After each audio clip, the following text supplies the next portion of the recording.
एक गांव में दो दोस्त रहा करते थे। एक का नाम भोला और दूसरे का नाम सुंदर था। दोनों के घर भी पास पास थे। उनकी दोस्ती पूरे गांव में प्रसिद्ध थी। वे दोनों एक साथ मजदूरी करने जाते और एक साथ मिट्टी खोदा करते थे। गांव में लाल मिट्टी से रंगाई की जाती है, तो वे दोनों गांव गांव जाकर मिट्टी को बेचा करते थे। एक दिन दोनों जब खुदाई कर रहे होते हैं, तभी सुंदर थोड़ा गहराई में जाकर खुदाई करने लगता है और अचानक उसकी गीती एक सुनहरे पत्थर से टकराती है। वह उसको बाहर निकाल लेता है और वह असल में सोना होता है। वह भोला से कहता है, देखो भोला, मुझे ये क्या मिला, बड़ा चमक रहा है। अरे सुंदर भाई, ये तो सोना है।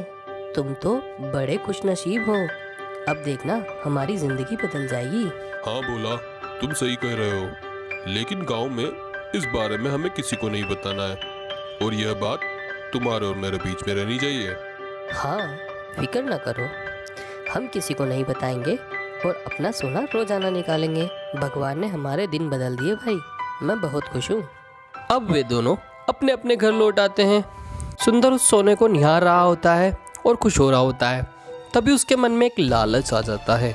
वह खुद से ही बड़ बनाने लगता है। यह सोना मुझे मिला है तो वह जगह भी मेरी है। मैं भोला को सोना क्यों दूं? क्योंकि पूरा सोना मैंने खोजा है। ये तो मेरी किस्मत में था। हाँ, मैं कल ही भोला को उल्लू बना दूंगा और उसको फूटी कोड़ी नहीं दूंगा। अगले दिन सुंदर सोना निकालने के लिए अकेला ही उस जमीन पर पहुंच जाता है। तभी वहाँ भोला भी आ जाता है। अरे भोला, आज मुझे जल्दी थी इसलिए मैं अकेला ही आ गया। तुम भी आ गए, चलो मिलकर खुदाई करेंगे। हाँ, मैं तुम्हारे घर भी गया था, लेकिन तुम पहले ही निकल चुके थे। तुम बड़े बेचैन लग रहे हो। दोस्त, तुम्हारे मन में कुछ है क्या? अरे नहीं, मैं तो बस यह कहना चाह रहा था, देखो इस जगह सोना मिला है तो यहाँ मैं खुदाई करता हूँ। तुम थोड़ा दूर जाकर खुदाई करो। सोना तो पूरी जगह ही है। तुम्हारा सोना अलग से आज नहीं तो कल निकल ही जाएगा। यह जमीन पर अब मैं ही खुदाई करूँगा। भोला समझदार था। वह रिश्ते निभाना जानता था। वह समझ चुका था कि इसको लालच आ चुका है। हाँ भाई, तुम चिंता ना करो, मैं दूसरी जगह खुदाई कर लूँगा। मैं मेहनत करूँगा, अगर मेरी किस्मत में होता है तो मुझे मिल ही जाएगा, वरना जैसा काम चल रहा था वैसा तो चलेगा ही। तुम्हारी तरक्की भी तो मेरी ही तरक्की है मेरे दोस्त। आज से तुम सेठ जी हो, मैं तुम्हें सेठ जी ही बुलाऊंगा। वे दोनों अपनी अपनी जगह खुदाई करते हैं और फिर उससे सुंदर को सोना मिल जाता है। वे दोनों अपना काम करके घर लौट आते हैं। बहुत दिन बीत जाते हैं। भोला की स्थिति अभी भी वैसी ही थी जैसी वह पहले थी, रोजाना कमाना और रोजाना खाना। लेकिन सुंदर गांव से थोड़ा दूर सबसे आलीशान घर बना लेता है। जहां वह खुदाई करता है वहां मिल बन चुकी होती है। उसका कारोबार अब बहुत फैल रहा था। उसका सोना और मिट्टी देश विदेश में जाने लगे थे और वह बहुत बड़ा आदमी बन चुका था। भोला अब भी अकेला मजदूरी पर जाता है, लेकिन वह अब मिट्टी नहीं पत्थर तोड़ने का काम करता है और गांव में जहां पक्के मकान बन रहे होते हैं वहां वो पत्थर बेच देता है और अपना घर चलाता है। एक दिन भोला पैदल अपने काम के लिए जा रहा होता है। तभी सुंदर वहां अपनी कार से आता है। सुंदर भोला को रोककर उससे बात करने लगता है। अरे भाई, कहाँ चली है सवारी?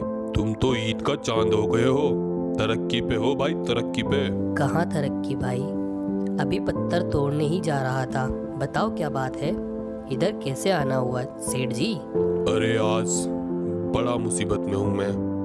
मजदूर आए नहीं हैं और मुझे शहर भी जाना है। अगर आज तुम मेरे सोने की छटाई करवा दो तो मेरा काम भी हो जाएगा। आखिर दोस्त ही दोस्त के काम आता है। और क्या रखा है पत्थर तोड़ने में? तुम चाहो तो मेरे यहाँ नौकरी कर लो, मैं तुम्हें पूरे 5,000 रुपये महीना पगार दूंगा। अरे नहीं सेठ जी, इतना तो मैं पत्थर तोड़कर ही कमा लेता हूँ। रही बात तुम्हारी मदद की, तो वो तो मैं जरूर ही कर दूंगा।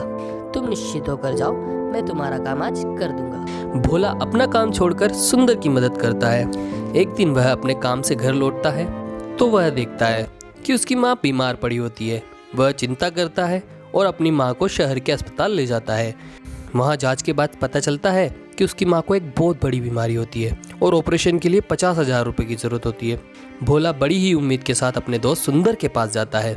सेठ जी, आज मैं बड़ी मुसीबत पे हूँ। माँ हॉस्पिटल में भर्ती है और ऑपरेशन के लिए 50,000 रुपये चाहिए। क्या तुम मुझे 50,000 दोगे? तुम्हारा बड़ा एहसान होगा मेरे भाई। देखो भोला, मैंने तो तुम्हें पहले ही कहा था कि मेरे पास काम कर लो। अगर मेरी बात मान ली होती तो आज ये नौबत नहीं आती। क्या मिला तुम्हें पत्थर तोड़कर? रहे ना वहीं के वहीं गरीब के गरीब। भाई यह समय इन बातों का नहीं है, मैं तो बस मेहनत ही कर रहा था। तुम अभी मेरी मदद कर दो, बाकी जो होगा हम बाद में कर लेंगे। भोला, मेहनत तो गधे करते हैं और मेरा एक उसूल है, जो मेरे काम का नहीं होता मैं उसकी मदद नहीं करता। और अभी वैसे भी धंधा मंदा है, मैं तुम्हारी मदद नहीं कर पाऊंगा। भोला उदास होकर वहां से चला आता है। रास्ते में उसको अपना बचपन का दोस्त योगेंद्र मिलता है। अरे भाई, तुम शहर से कब लौटे? बड़े दिनों बाद दिखाई दिए हो।